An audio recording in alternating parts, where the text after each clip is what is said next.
God has not given that permission and option to choose our birth in which home we have to take birth.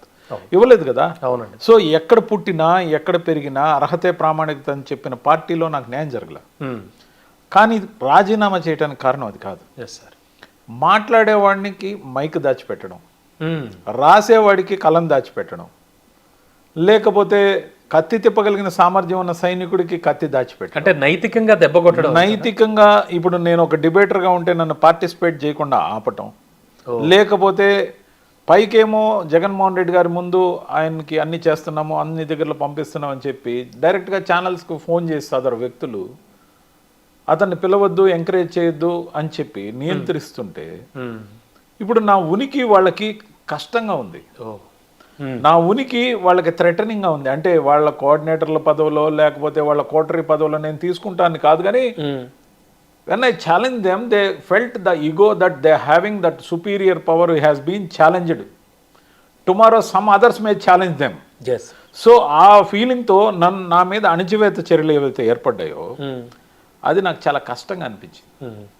నాయకుడికి వెళ్ళి ఈ విధంగా జరుగుతుందని చెప్పడం, నాయకుడు పదే పదే వాళ్ళని పిలిచి రవి ఎఫిషియెంట్గా పనిచేస్తాడు, మీరందరూ కలిసి పనిచేయాలా, ఇది ప్రతిపక్షంగా ఉన్న సమయం, అతని సర్వీసెస్ పార్టీకి చాలా ఇంపార్టెంట్ చెప్పిన ఆయన తలపటం వినకపోవడం, ఇంకొంచెం అతిగా ఆదవడం. సో ఇది పార్టీకి కలిసి వచ్చే అంశం కాదు. ఇది నా ఒక్కడి విషయంలో జరిగిన విషయం మాత్రం నేను చెప్తున్నా. కానీ ఈ రోజు కూడా జరుగుతున్నది ఏంటి సార్, పార్టీ గెలుపు ఓటములు సహజం. గెలిచిన వాడు అధికారం చలాయిస్తాడు, ఓడిపోయిన వాడు ఎందుకు ఓడిపోయామో తెలుసుకుంటాడు, తిరిగి ఖచ్చితంగా అధికారంలోకి రావడానికి శ్రేణులకు ధైర్యం ఇవ్వడానికి సమీక్షలు జరుపుతాడు. ఖచ్చితంగా ఇక్కడ జరుగుతున్నాయి, కానీ జరుగుతున్న తీరు నాకు నచ్చల. ఏంటంటే మమ అనిపించే తీరులో ఏదైతే జరుగుతుందో నిజంగా కారణాలు చెప్పనివ్వాలి, తెలియాలి కదా. అంతేకాదు అధికారంలో ఉన్నప్పుడు నాయకుడికి శ్రేణుల్ని, నాయకుల్ని, కార్యకర్తల్ని అందరినీ దూరం చేశారు.